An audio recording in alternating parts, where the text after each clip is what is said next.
Diandra, welcome to the Mindful Fire podcast. I'm so glad to have you here. Hi, Adam. Thanks for having me. It's been a long time in the works, but I'm glad that we're finally having a chance to have this conversation. Me too. Yeah, you've been so patient as I've had to reschedule numerous times because I had COVID and all sorts of things going on. But here we are, we're making it happen, and I'm so happy to have you here. And I'm excited to dive into this conversation about not waiting to live the life that you dream of. This is why we're pursuing financial independence in the first place, is to create a life we love. So I'm excited to dive into that and to also explore how investing in your health fits into this. Before we get into any of that, I'd love to have you start, Deandra, by sharing with the audience a little bit about who you are, your journey, and what you're up to in the world. Absolutely. Yeah. So I am a nutritional scientist by trade. So I just recently graduated last summer from the University of Wisconsin and I got a PhD in nutritional sciences. And I also did a minor in epidemiology, which basically means that I can study the population and look at how different choices in our lifestyle, in our diets, impact chronic diseases. So my research right now is focused on Alzheimer's disease, but it's really interesting that a lot of the lifestyle factors that can help for Alzheimer's disease and brain health actually help a lot across a lot of different chronic conditions. So I myself am also a two-time cancer survivor. And so I came to the financial independence movement actually via my husband. So when we were first dating, Brad and we had moved in together and we'd started making these plans of traveling young. So we had known that a lot of our family members and friends would do small vacations, but they would put off those really big trips, like those bucket list trips, until they were 65 or older in that retirement. And as I had gotten cancer when I was 23, I was in my master's program in cell molecular biology, and I really wanted to be a cancer researcher. That was my goal. I realized that I don't know if I'm going to make it to 65. I know it's a little bit morbid to think about that, your mortality, but I couldn't guarantee that my old age would be super healthy and one where I could travel a lot. So as we approached this financial independence concept, we started planning like our first trip. It was that we wanted to go to Ireland. We wanted to zigzag across the country for 2 weeks and see a different culture. And as we were approaching saving for this trip, we'd gotten to a certain point where we had to decide. So our rent had been going up. And we knew if that rent increased that we wouldn't be able to do this trip when we wanted to. And so Brad looked at me and he's like, do you want this apartment with the nice granite countertops? Or do you want this trip to Ireland? And without hesitation, I looked back at him and I said, Ireland, let's move and let's find a more affordable apartment. So that was really at the beginning of our financial independence journey. We had listened to podcasts and he had really gotten into it through Mr. Money Mustache, Pete Adney. So I do got to give a shout out to Pete and to Brad because I came at it being a scientist thinking I'm going to retire when I die. Because in the academic field, that's really what you do. You work forever and your life's work is your research. So to me, it was a very odd concept to think about like, what if I stepped away and who would I be if I wasn't a scientist anymore? So that was really the beginning of our financial journey. And we have since done 5 international trips in 7 years. And we really just have made sure to live in the moment and say that $5,000 to $6,000 that we would spend on that trip may add a year to our FI number, but that's okay because we're living in the now and we're creating these memories. There's so much there. That is a wonderful way to start this conversation. And where else did you go? I mean, I got a lot of questions, but I want to know where else you went. Yeah. Yeah. So we actually flipped back and forth on deciding. So Ireland was one that we both agreed on. And then we went to Peru for Brad's 30th birthday. He wanted to be up at Machu Picchu. So we got up super early in the morning and hiked up to the top of Machu Picchu. Then we went to Canada for my 30th because I figured it's our neighbor. It's America's hat, as some people might say. So I really wanted to go up there. And then we went for our honeymoon. So we got married during the pandemic, which actually worked out kind of well for us because we are more introverted people. And so we wanted a smaller wedding. We ended up driving across the country. We're living in Wisconsin for my program. And we drove back to Maryland where our family was and had this really small, intimate ceremony.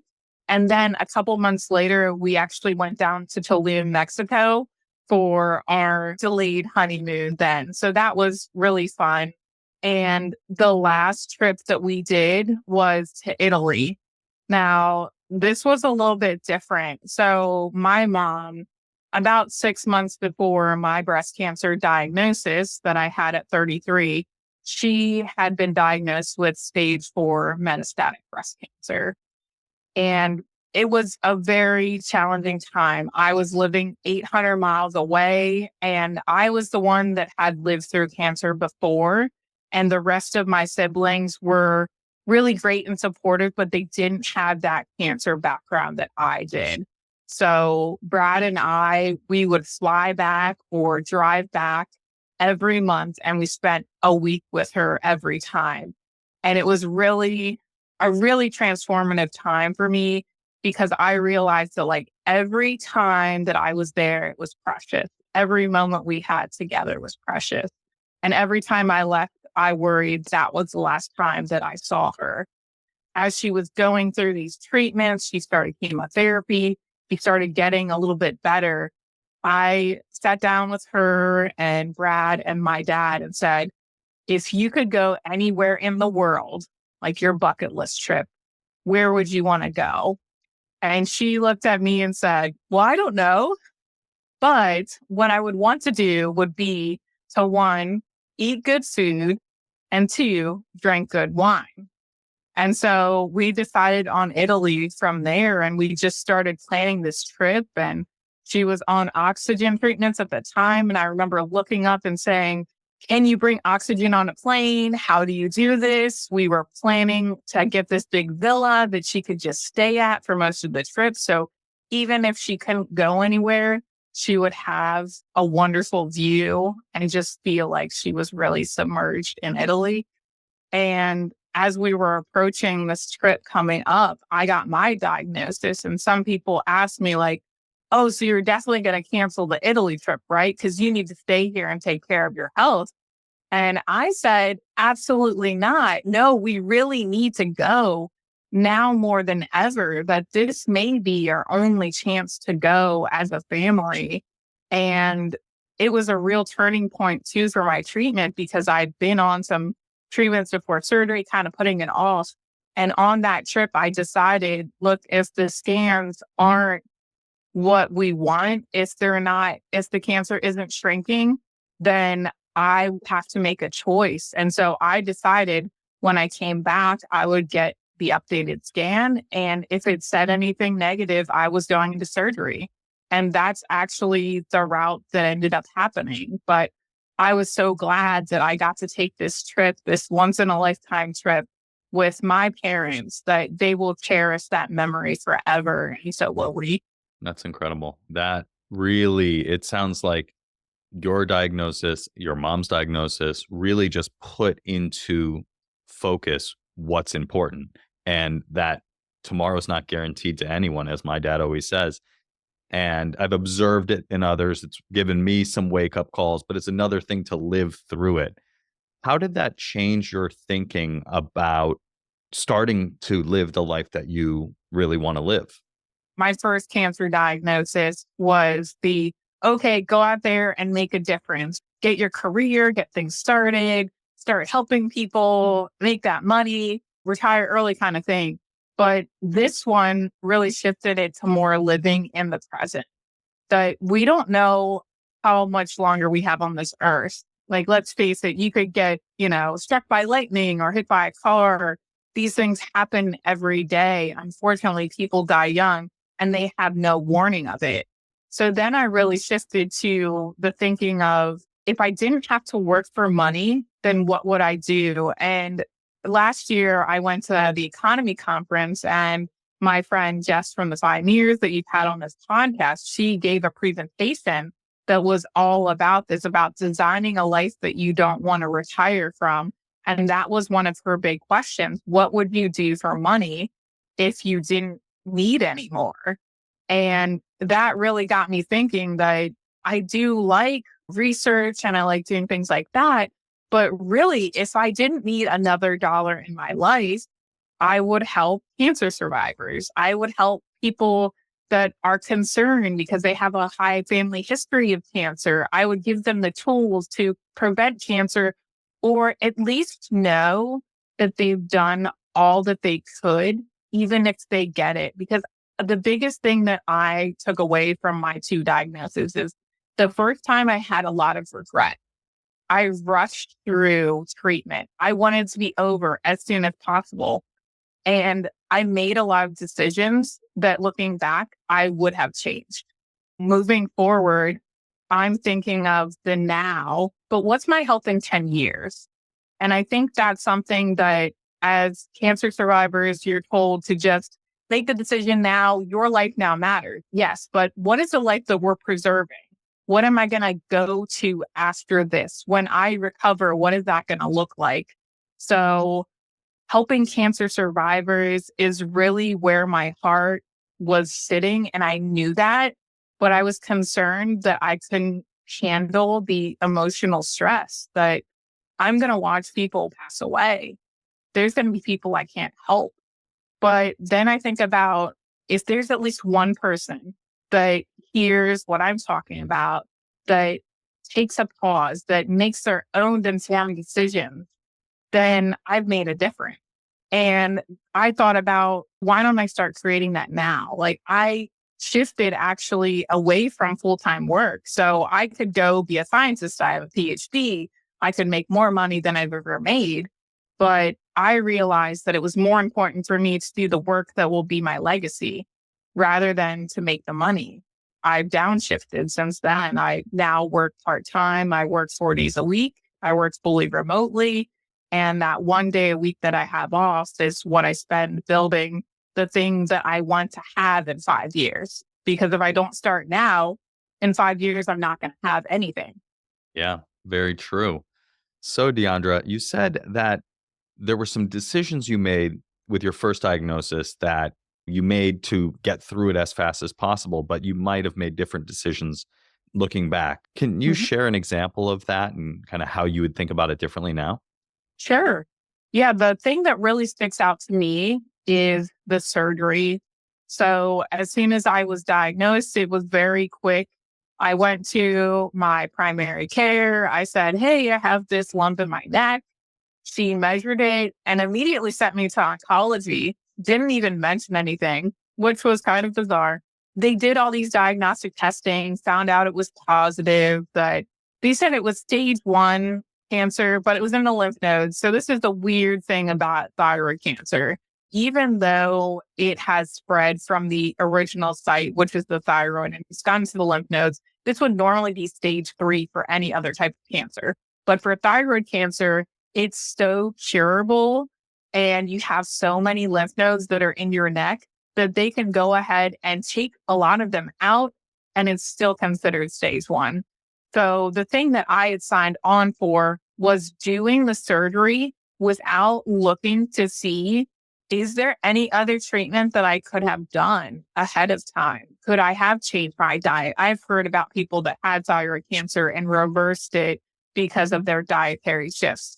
And I did not do any of that, and I didn't know about it. So I look back, and after working with a therapist a lot, we've decided that you knew only what you knew back then. And you didn't know then what you know now. So you made the choice. You made the only choice because that was the one that you made. So we shouldn't have this shame or blame mentality. Like, I love the book Your Money or Your Life by Vicki Robbins.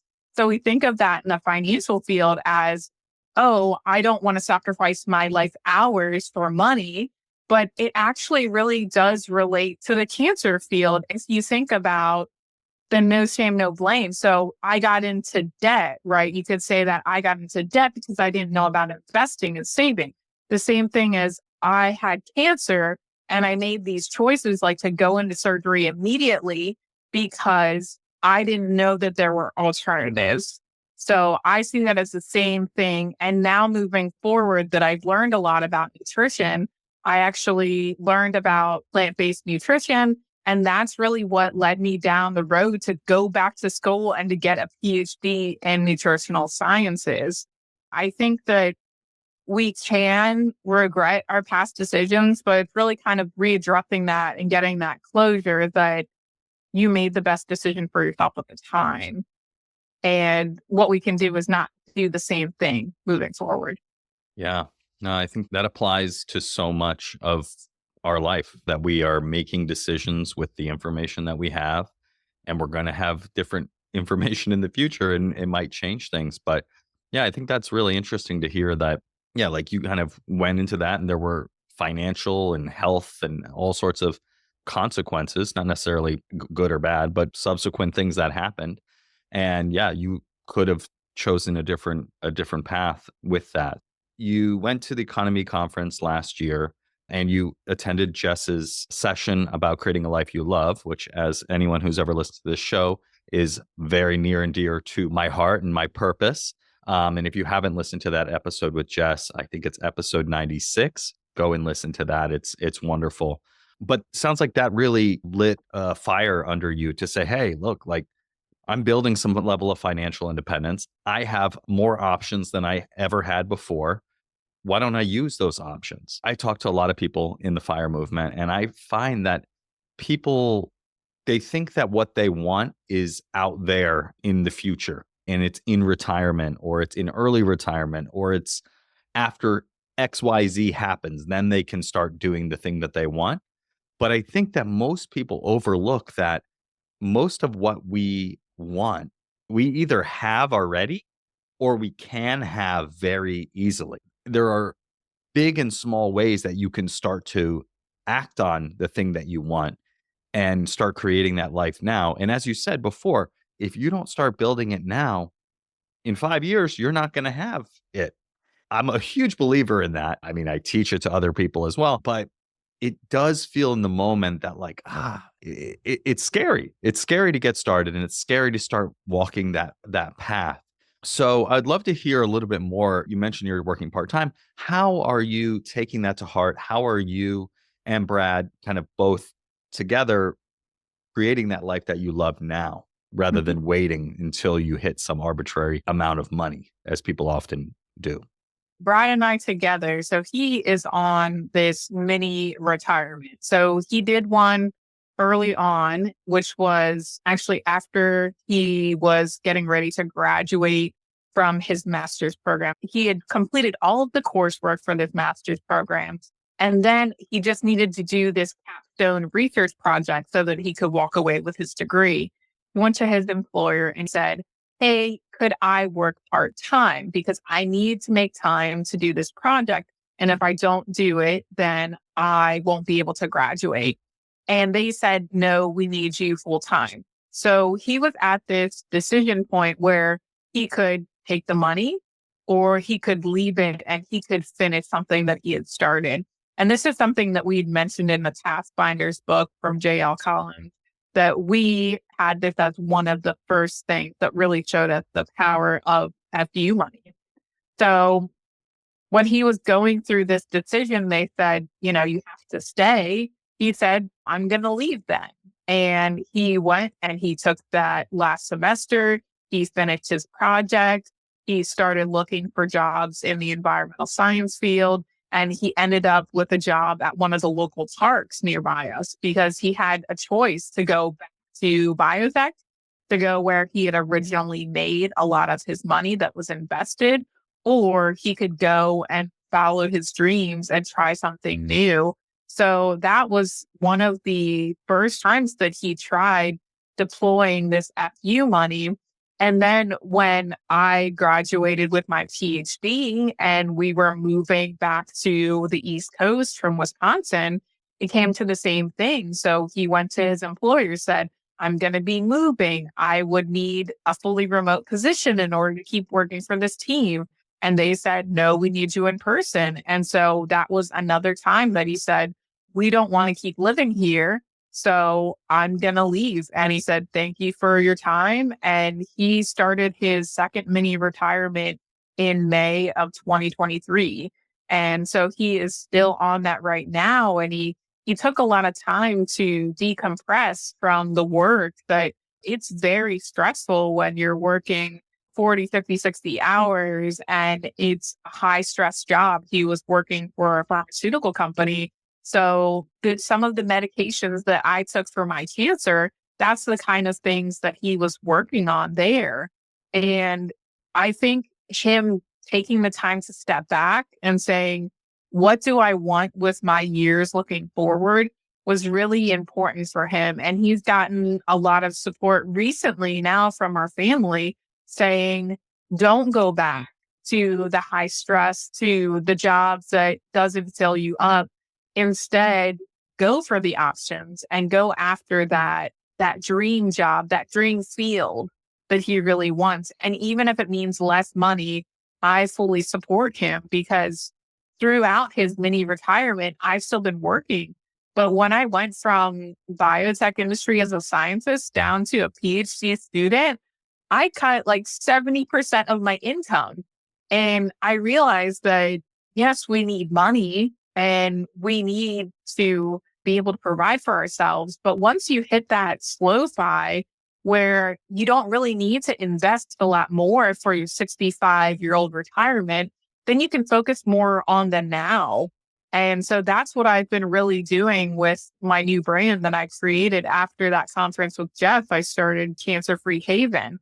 And I've been giving a lot of just free information out to other cancer survivors just to help them here and there. And it's filled me up so much that I have started working on an online course for cancer survivors. I call it Thrive from the Start. And it's exactly what I wish I had when I was first diagnosed with breast cancer. So, like, how do you navigate when you get this diagnosis and you have no idea what any of these scientific words mean? And then they want you to choose a treatment plan. And you also have no idea, like, what is the best thing for me? If I want to have children in the future, you have to make a different decision than somebody who's already done with their family. And these are very relevant questions for like young women with breast cancer that if you're a 65-year-old woman, you don't really care about that. Like, you are already postmenopausal. You don't have to worry about all these different options. So I've just been taking this extra time. The flexibility that this part-time work has given me and working remotely means that on Mondays, it's my business day. I can make things. I can create this e-course.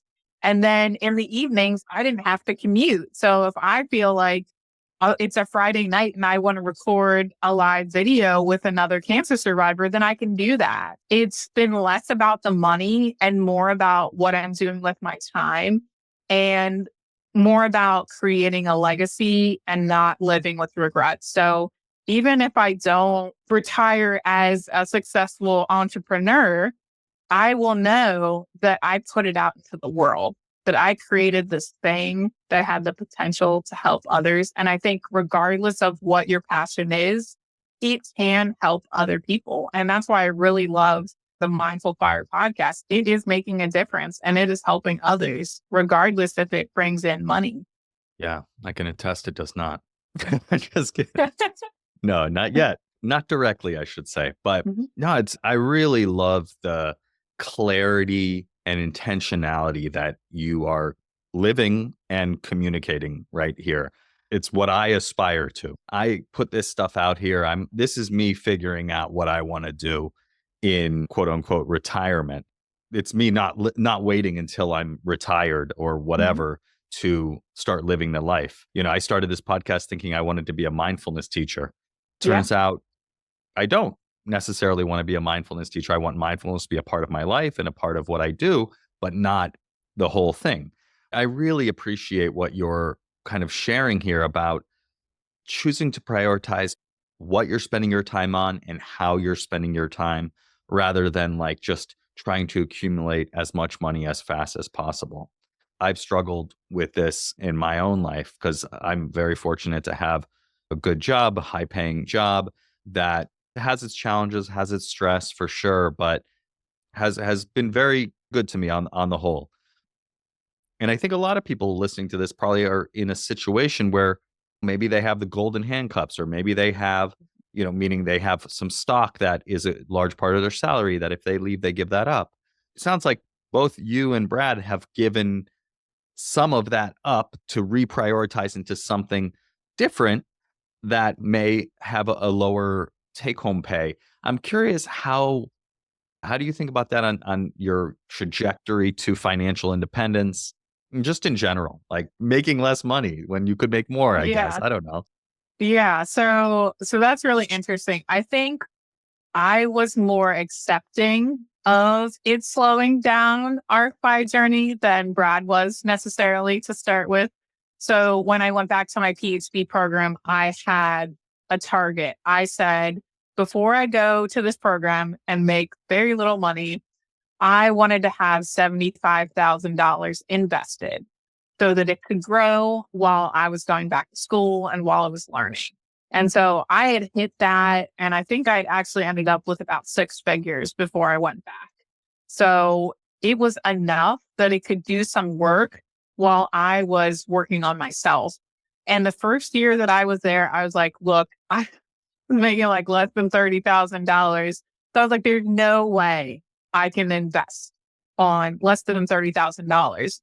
And then I realized after I've been working with Jets for a while, that's a limiting belief that $30,000 is not enough to be able to invest in. And now Brad did go back to work. So he got a job at the university and he was making maybe $60,000. So together, $90,000. And I looked at that and I said, we're in a low tax bracket right now. So what I'm going to do is open up a Roth type account. And so I put money in after taxes. So he was doing the 401k contributions. We found an apartment that we could pay for on my salary, believe that, in the Midwest. And then we just really focused on like making sure that we were intentional. So how do we really enjoy spending our money and putting it towards that and not necessarily having all the things? Yes, we need some sacrifices, but we really enjoyed the things that we spent our money towards. So that really helped me to get out of that mindset. I said, just do 10%, do it after taxes, enjoy the flow tax bracket because you're not making a lot of money, and then that can grow. And so now I'm here after I graduated. It took me 4 years to graduate, and I had $15,000 in that account, which it could have been zero. So I put this as one of my like pots of money, like my young person money. So when I was working in the biotech industry, I had done this with a brokerage account. I had about 8, 10 grand in that. And I used that to help pay for the Italy trip with my mom. I said, I don't need that money sitting there. I want to take her to a place where she can enjoy herself. And we also took about 5 grand of that money to help do some renovations around the house, fix up her bedroom, buy a new bed, like all these things that on my $30,000 salary, I could not have done that. But because I had saved and invested, instead of looking at this as my old person, like, oh, I need to get retired before I use that, I looked at it as my opportunity fund. What can I do now? And then I don't have to touch my 401k. So as you're talking about where we're at on the FI journey, in this past year or 8 months that Brad has been in a mini retirement, we actually hit our 50% to our FI number. And a time when he's not earning. And I'm earning a decent amount of money, more than I did as a PhD student, but still not the level that I left before my program. So it's crazy that we've passed this tipping point where the investments can grow and throw off dividends, and having that reinvested has continued us on our path. Now we might be 5, 10 years out, but I look at it as if I do this business now, if I invest in myself and my community, then that has the potential to scale even more so than I can make in a W-2. When will we retire? I don't know. 2 years, 10 years, maybe it doesn't matter. But what matters is the impact that we're making. And I told Brad, like, I'd rather you be happy and make less money than you be miserable and make more money. Because at the end of the day, I want you to be, with us, to be with our family. I mean, I think it's so obvious when you say it. It's like, Mhm. yeah, of course you would want to be happy rather than make more money, but like it's easier said than done sometimes. I think a lot of people find that, and it's not all or nothing. That's the other thing. It's No. like you don't have to leave your high paying job to create space to do what you want to do or to start living what you want to do. It's like, for instance, you went part time. So Mhm. you're working part time. You created some space. I love that you do it on Monday. I also did that. I took Mondays off for a while to just kind of like focus on my business. I figure Mhm. start of the week, Fridays are a little slow anyway sometimes. So Monday is a day where everyone's getting back into it, all busy and stuff, and you can take that day Mhm. to focus on put that energy towards your own project. I love that. And for me, for instance, like I have what I call my on the job side hustle where I teach envisioning and Mhm. mindfulness and a program about emotional intelligence to other Googlers at Google. And that has been hugely satisfying and fulfilling for me. And it's really like the start of everything that I'm doing now, right? All the things that I'm considering doing, like the podcast, the coaching people on Mhm. helping getting clear on what their vision is and starting living it now, and a mastermind group I'm putting together on that. All these things are a result of making that investment in myself. And fortunately, my employer and my boss at the time, Paul, who's amazing, he allowed me to do that. He Mhm. invested in me to do that knowing that I was having an impact. I've taught 3,000 Googlers at this point, and that is the highlight of my time at Google. The money that I'm making is great because it gives me options in the future and now, but being able to build this skill and this interest and this passion while on the job has been amazing. So it's all to say that like it's not one or the other. I really appreciated hearing how how you think about that, and it's awesome to hear like you've reached a tipping point where it's like your money is making money, so you don't necessarily need to make that your number one priority. Exactly. Yeah. If you go to that middle ground where you say, what if I just worked less? Not zero, but what if I just worked less? Some people call it barista-fy, where all you need is a minimum wage job for part-time every week. And that is enough for you to bridge that gap. So we always think about as you come into the FI space, you're like, oh, I just need to be fully retired.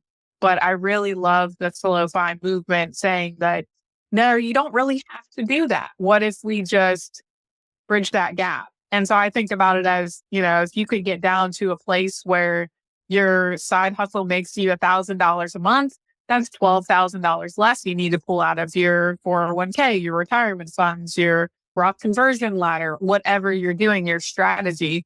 That's that amount less that you need.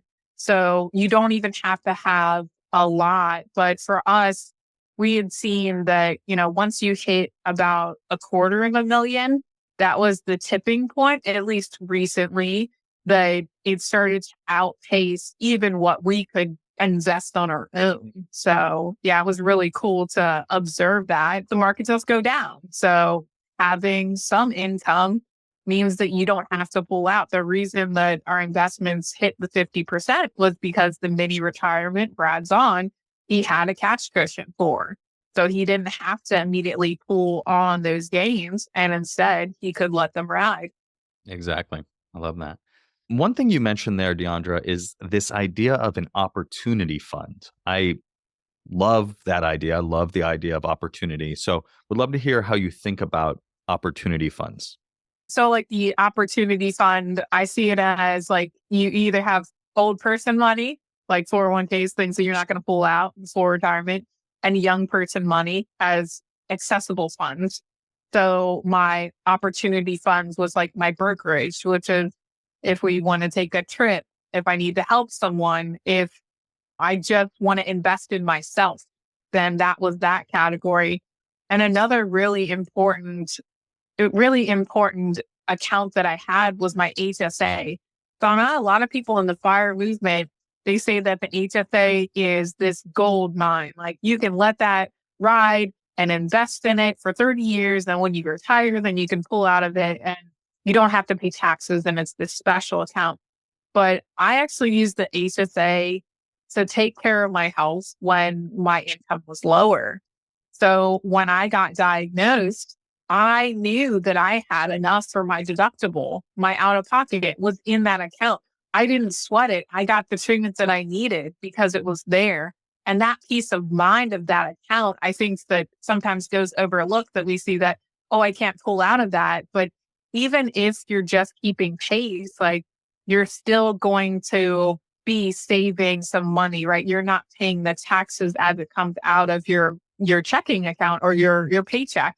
You're only paying that whatever it costs for the healthcare expenses. So at a minimum, you're saving at least 15%, like 15% discount on it. So I feel like the opportunity fund is money that is not tied up in your net worth number, your if I sell this, then I won't make fire. Your opportunity fund is allowing you to make the moves now, whether that's using it as FU money to leave your job, going on a once in a lifetime trip or experience that sometimes we feel guilty if we invest in ourselves. And I don't think we should. I think we should allow a little bit of that money to be something that, our opportunity fund during the pandemic was investing. Like we used some of it for that. We had cash as an opportunity fund and dumped it in and watched it grow. So it can be different things, I think. Got it. Yeah, I love that. I love that concept.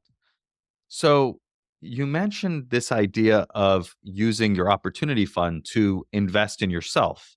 That Mhm. has been something that I have been getting better at, but has been a challenge. And I have tried to think more about investing in myself, investing in my health, investing in my fitness, thinking about things, investing in financial wellness and financial security and financial independence worked out very well for me.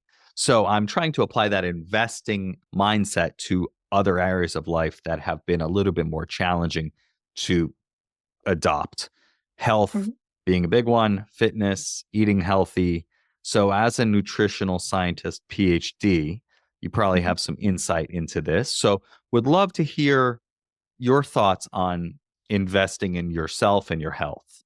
Absolutely. That's a great question, Adam. So as I think about investing in your health, it goes across multiple facets. Physical activity. So investing in your health and physical activity could look like a gym membership, or it could look like a subscription service. So I have the Fitbit, they have a premium service with that. And it gives you these videos. So it'll track your sleep. It'll tell you based on your sleep, you should do this amount of physical activity to reach your personal health goals. And here are some videos that we've suggested.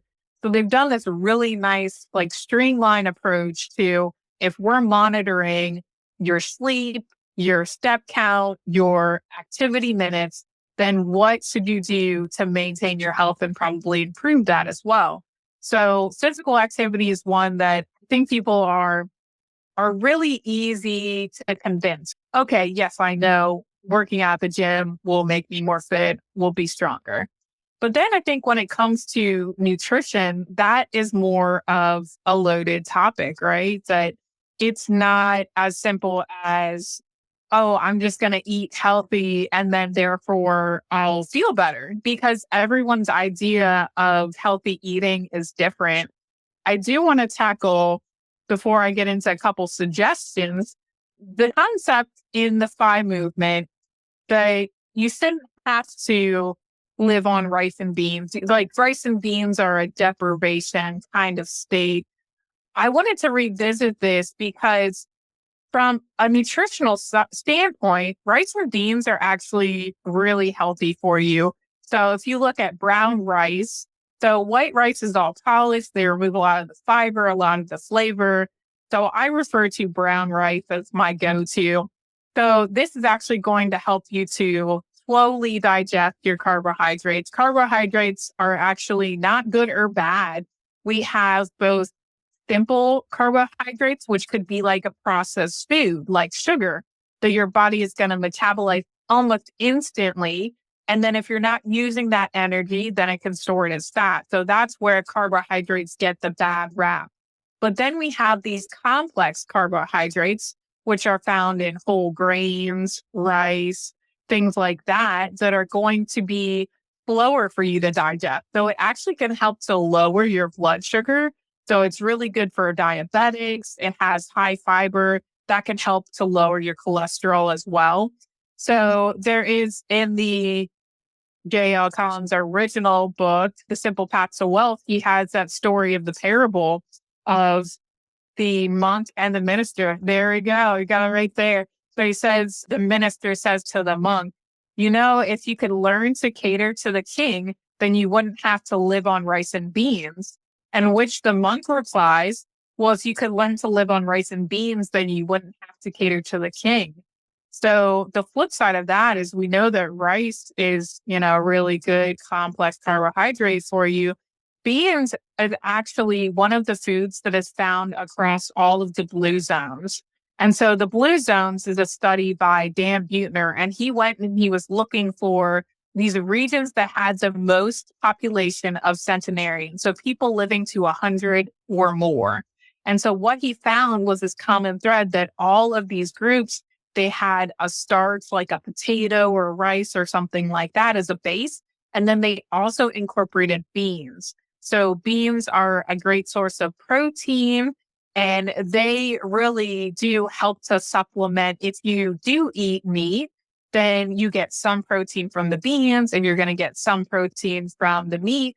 And beans actually help to improve your gut microbiome. So there are certain bacteria that will only be produced in your body if you eat the beans.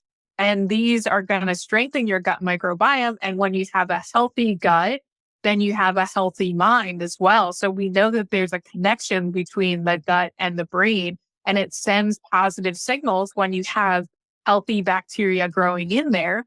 But when you have it being overwhelmed, so if you partake in a lot of alcohol, you're eating a lot of red meat, having less fiber, then these negative bacteria, these unhealthy bacteria can take over and they will release toxins into your bloodstream.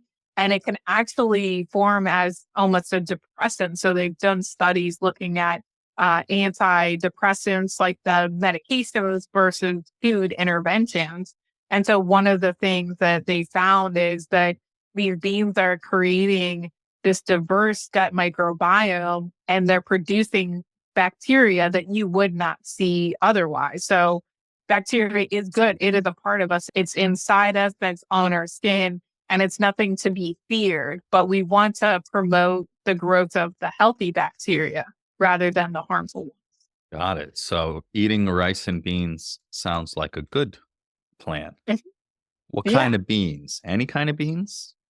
Kidney beans are great. If you look at like potassium, then the kidney beans are going to be the highest in potassium. But across the board, they have all the different amino acids that we need. When we look at some people thinking that like meat is superior protein, it's just more readily accessible because it's already formed into the versions that we'll use versus beans. They're different type of protein. So they're still going to have the same amino acids, which are just the building blocks to the proteins that we need, but they're going to be in different levels. So I say that you should eat, it's usually between a half a cup to a cup of beans a day. But if you're not eating any beans right now, then you start with like a quarter of a cup at a time. So the more that you get the beans in, the higher protein intake you'll have, the stronger your gut microbiome will get, things like that. But you want to start low and slow. And if you have a reaction, like some people will have gassiness from beans, and that's why they stay away from it. Actually, if you go for something like a chickpea, it doesn't have those compounds in there that would make you have the extra gas. So you could just start making your own hummus at home. It's a little bit better to make it at home because you can opt out and say, I'm not going to add any oil. So the traditional hummus is like a tablespoon of tahini, which is sesame seed butter. So you can get this, or you can sub out for your favorite kind of nut butter. So I would use cashew butter or sometimes even like a sunflower butter. But if you're not adding olive oil, then it's going to have a lot less of the raw fat content and it's going to have more fiber. So when you use the butter with everything in it, it has some oil, but then it also has fiber, which can help slow the digestion and avoid those blood sugar spikes. Got it. Okay. Okay. I don't know anything about this. I grew up on chicken fingers, so that's where I'm at. Let's say that I'm grew up on chicken finger. Hypothetically, Mhm. someone grew up on chicken fingers Okay. and wants to start eating more healthy, wants to Mhm. start doing what we're talking about. Is it just start with beans? Are there other mindsets? Like, let's talk about mindset, I guess, in terms of this, like Mhm. investing in your health mindset. Would love to hear your thoughts on that. Cause like, it's not like I don't know what healthy food looks like. It's just like making it a habit. So I think the most important thing is to realize I have to say every day is a new opportunity to contribute to your health. So I think of it as more of a low and slow approach, a gradual shifting towards these healthy foods. So I have a list here of like 7 things that I do in a day to make sure that I'm eating for my health. And so the first one on the list is starting with a fiber filled breakfast like oatmeal or whole grains. So when you have this, you're not eating eggs, cheese, meat. You're going to be lowering your cholesterol. So it will also help to fill you up for the day. So if you just start with, okay, I'm going to have oatmeal in the morning.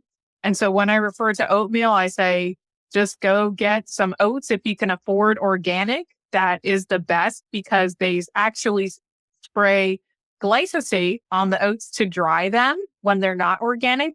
And that is a pesticide that you will directly ingest. So that's not ideal. So try to get either sprouted oats or just an organic version like Bab's Red Mill. And then you can add whatever you would like to the oatmeal. So you can add raisins, you can add flax seeds, which are going to be high in omega 3s and they help to fight inflammation. So that is always good. We can lower our body's inflammation. And then, yeah, anything else, like if you like peanut butter, that will give you extra protein.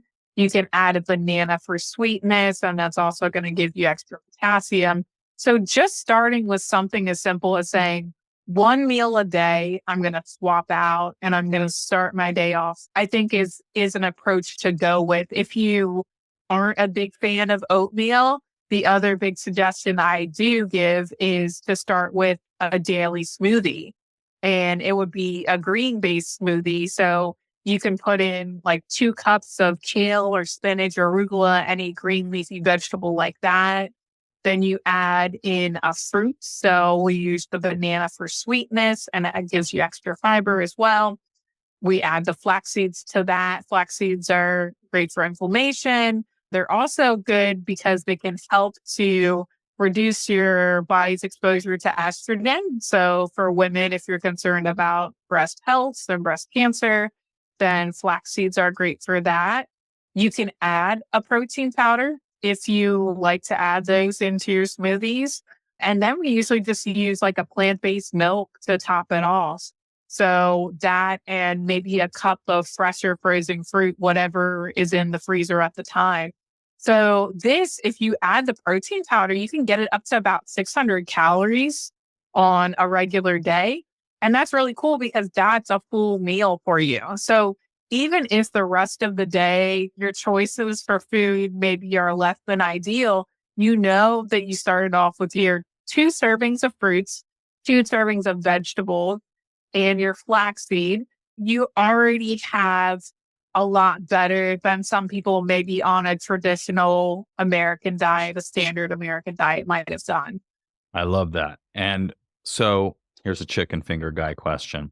My Mhm. friends call me the chicken man. So here's a question. Like, I worked with a health coach at Google, Mhm. it was like a benefit. And she's like, you got high cholesterol, eat oatmeal. And I was eating steel Mhm. cut oats for a long time, Mhm. organic. But then I thought that eggs were healthy. I thought that eggs were getting a bad rap. I mean, it's like everyone's saying different things. Like Mhm. on Instagram, it's like this one doctor guy saying, "Oh, eggs, you got to eat eggs." So it's like it's just confusing. So are eggs not healthy?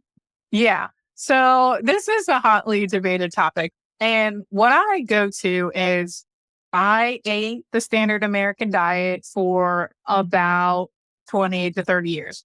So I did not grow up vegan or vegetarian or anything like that. I love chicken nuggets.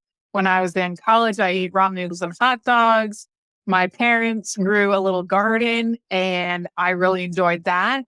But aside from like salads being on the table, I never had more than half of my plate be vegetables. It is hard to decipher the media and what they talk about nutrition.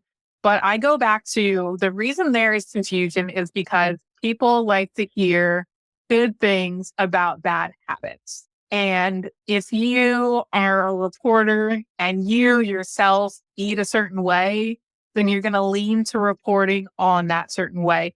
It's the same thing as a lot of nutritional doctors, plant-based doctors have noted that Camel's cigarettes they used to be the cigarettes that doctors recommended. So doctors recommending cigarettes, now they would never do that. They know that this causes lung cancer, so we should not do that.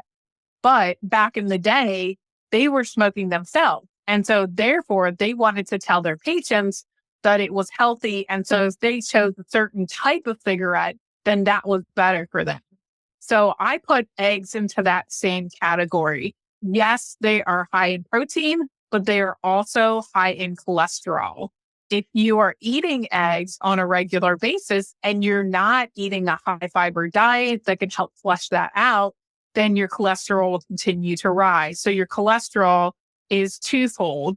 It's impacted by number one, the cholesterol that you eat, and number two, the fat that you eat as well. So if you have high cholesterol, first thing to do is to cut out things with cholesterol to see if that comes down and to replace it with high fiber diet. So when we talk about high fiber, the American recommendations right now are about 25 for women and between 30 and 35 grams a day for men. But most people are getting closer to 15 grams of fiber a day.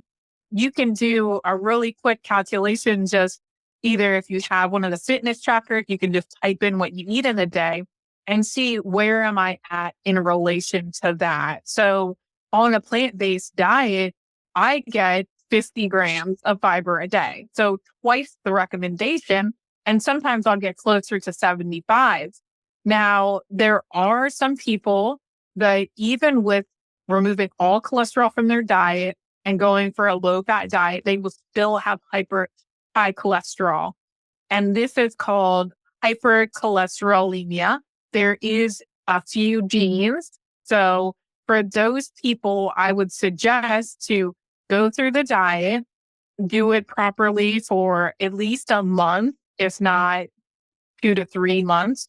And then you can get the genetic testing done if you still have high cholesterol. And if you come up with one of these genes, then you take the statin, then you take the medication for it. But if we're not addressing what's on our plate, and I knew even professors that claimed that cholesterol was all inherited, and then I asked them what they eat, and they said 10 eggs a week. And I'm like, if you're not removing that, then you're not going to find out if it's the diet or if it's the genetics. So cholesterol is going to be in dairy, it's going to be in meat, it's going to be in eggs.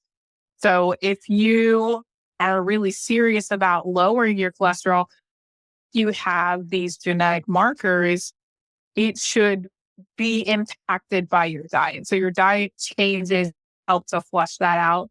And lowering cholesterol, like a cup of oats a day, or even more than that, because oatmeal actually has a specific compound that can bind to the cholesterol and it pulls it out of the cycle. So your body's really good at conserving it. And the oatmeal says no, and it takes out a certain percentage that will lower it over time as long as you're not adding more into the mix. That's what I was told before. And then I Mhm. did Yeah. that. And then I saw some nonsense on Instagram. I mean, this sounds Mhm. ridiculous, but I feel like I'm not the only one that is seeing this No. stuff. Okay, that's interesting. All right, back on oats. All Mhm. right. Yep. Oats, Back on those. flaxseed, strawberry, banana, blueberry. Mhm. That okay? Yeah. Yeah. That's All great. right. I was That's great. enjoying that. I loved it. It was great. And then I was like, no, I got to eat more And protein. there's a really interesting thing with protein. So in the US, there is no one who is not calorie deficient. So we say 2,000 calories is like the standard. So if you're working out, maybe it's 2,400, 2,600, something like that. But if you're meeting your calorie needs, it doesn't matter what you're eating, you're going to be meeting your minimum protein needs because all foods have protein. If plants didn't have protein, they would die. So that is something to think about. And now, if you're looking at it for a health perspective, the World Health Organization, WHO, they say that 10% of your calories should be protein. 2,000 calories, then 200 calories of that should come from protein. If you're an Olympic athlete, then you can go up to double of that. But most of us are not Olympic athletes. I wouldn't put myself in that category. Yeah. If you are concerned, honestly, about your protein intake, you can go and you can get your blood work done. So you can ask for, I believe it's a full metabolic panel, and it will tell you the circulating protein throughout your blood. And your doctor will be able to tell you, like, is this low? It'll be flagged as low or flagged as high. Usually it doesn't flag as high, but that would mean that you need more protein. But if you don't have that scientific evidence for your specific scenario, then you probably aren't needing to be obsessed with protein because you don't really have any reason to think so. Yeah. So this whole thing about eating 1 gram of protein per your weight, probably That's way overkill. too much. Too Yeah. much. Yeah. So actually, the 1 gram of protein per weight was based on kilograms. So if you know anything So it's about double, weight, more than double. it's double. It was people that didn't really understand the concept. So we're just like, oh, it's a 1-to-1, right? No, but like, so if you're taking your body into kilograms, then that's about half of what your regular weight is. So if you're saying 1 gram of protein per 1 gram of body weight, then you have just doubled what someone in the UK would do based on their body weight kilograms. Yeah, especially if you're worried about heart disease, cancer, high protein diets are not good for cancer. When you're going through treatments, I actually talked to a naturopathic oncologist about this to find out. He said that for cancer treatments, as your body's breaking down, you need a 10% increase. So if I'm eating 70 grams of protein, normally 77 grams would help me to repair from the damage that I was undergoing. Very informative. I told you I know nothing about this, and it turns out less than nothing. I have wrong information. Be careful what you read on Instagram, y'all. Let's switch gears now into what I call the Mindful Fire Final Four. Are you ready? Yeah, I'm ready. All right. So the first question is about envisioning. I'm curious as you look out 3 to 5 years, I'm curious as to what your big vision is for your life and what you're creating.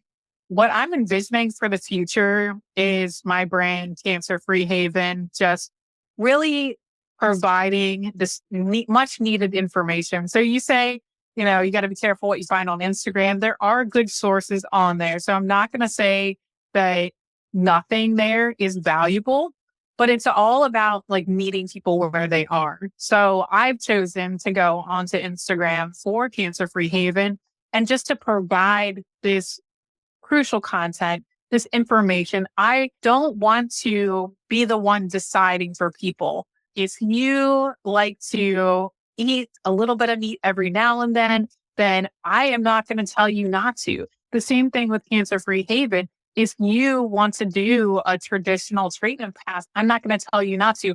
I just want you to be informed and empowered to make your own decisions, to know that you are getting the real research, the real information that you can then decide on your own what you want to do with that. So with Cancer Free Haven, I'm building this course that I'm getting ready to launch for new breast cancer survivors. And I see in the future with this making a membership where I can provide information to people who haven't had cancer yet, to current survivors, and just going through all these diet and lifestyle things, mindfulness, mindset approaches, physical activity, and just creating this really supportive network for men and women who have cancer in their mind somewhere, that they're thinking about cancer, and to really get rid of that worry, that concern, and to instead empower everyone to know that they're doing what they can. So that is my vision, is to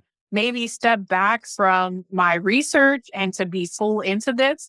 But I can even see a potential where I do a little bit of both. It's great to learn new things and then be able to implement them. So I would ideally like to transition back to cancer research and maybe even help with breast cancer research. I think that would be really fascinating. And I've already, with the power of envisioning, gotten this far with Cancer Free Haven, just dreaming about what I could do, and seeing it come into reality is really amazing. That's wonderful. I love that. And yeah, I love the vision of kind of the synergy between going and doing cancer research, which was what you wanted to do originally and Mhm. were doing, and how those two things will help each other. I always love that, where it can be like an accelerant to the Mhm. impact that you're having.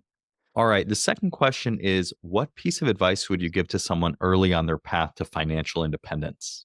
Yeah. So early on, it is an amazing time. You're so excited about, what am I going to do? When am I going to get there? And you're really motivated. So what I want to say, if you're early on your path to fire, is to build that opportunity fund. Prioritize your 401k, all the contributions, but then also start up this opportunity fund. Whether you're just putting $100 a paycheck in there or more, this can be something that can build. And so when you see those opportunities, like, I want to start my new business, but I need a couple $100 so I can buy some technology, or, oh, there's an opportunity to go see my friends that are in this other country and I haven't seen them in a long time, then you can take that money and know that you're not taking away from your future self, but that you're actually enriching your current situation. And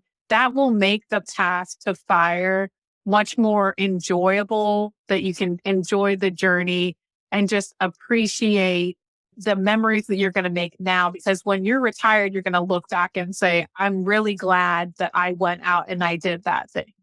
Love that. And yeah, I think a lot of what you're talking about here really resonates with the book, really aligns with the book Die with Zero. Have you Mhm. read that? Yeah. It's a very empowering book that you don't want to just sit on a big pile of money. Your goal is to earn only what you need for your lifetime. Exactly. And to Mhm. invest in creating memories. And he talks about Mhm. memory dividends later Yeah. on. And it's a really, really powerful book. And I recommend people check that out. All right. The third question is, what piece of advice would you give to someone getting started with meditation and or mindfulness? There's no wrong way to do it. So when I first started trying to be mindful, I was like, oh, I must sit in quiet and and then I realized that was not going to work for me. So I do more walking meditation. So I'll listen to some music or a podcast, but I'll just get out on a walk by myself. And I allow that to be the time where I'm really envisioning my future.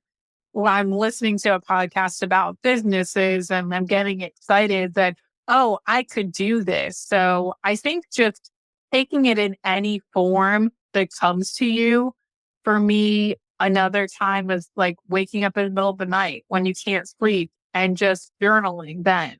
So if you're up anyways, you can just sit there and panic, or you can let your mind release all those thoughts that you had. It may not work right away, but I think just allowing you to have that time to say, okay, I'm up. What am I going to do now? And I actually wrote most of my book that I'm working on at 2 a.m. because of that. Yeah. There you go. I love that. All right, Deandra, the last question is how can people connect with you online, learn more about all the things that you're working on, and get in touch with you?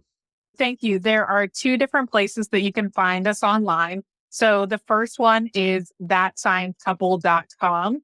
So we write blog articles on there and it's not quite as active, but there are some good information on there.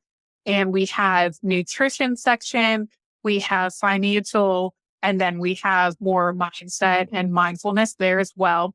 So if you're interested in eating healthier, we do have a free resource on thatsciencecouple.com that is the Eat for Health reminder. So if you drop us your email, then we'll send you a copy of that. And then that'll give you the 7 different things that you can do in a day for your health. And then if you're interested in my other business that I have, my other brand, it's Cancer Free Haven. So if you just go to Instagram, you can search for it, hashtag Cancer Free Haven. And that is my resource for cancer survivors, caregivers, and then also previvors. So if you don't have cancer, but you have a family history and you want to learn more about that, then you can go head on over there, and I'll have my new course, Thrive from the Start, for breast cancer survivors that will be coming out in March of 2024. So those are some great resources. I also, for breast cancer survivors and cancer survivors, have a Circles of Control free resource, which really talks about the things that you can influence, the things that you can't, and how to know the difference between the two. So that's a really great mindful resource that I have there. Love that. And that's on the Instagram or on the website? Yeah, yeah. So if you go to the Instagram and just shoot me a DM, then I can send that to you. It's also on our website, cancerfreehaven.com. Wonderful. Thank you so much for being here. I've loved our conversation. We talked about everything from enjoying the journey to what I should be eating for breakfast. And I know people are going to get a lot out of it. So thank you for being here. Yeah, thanks for having me.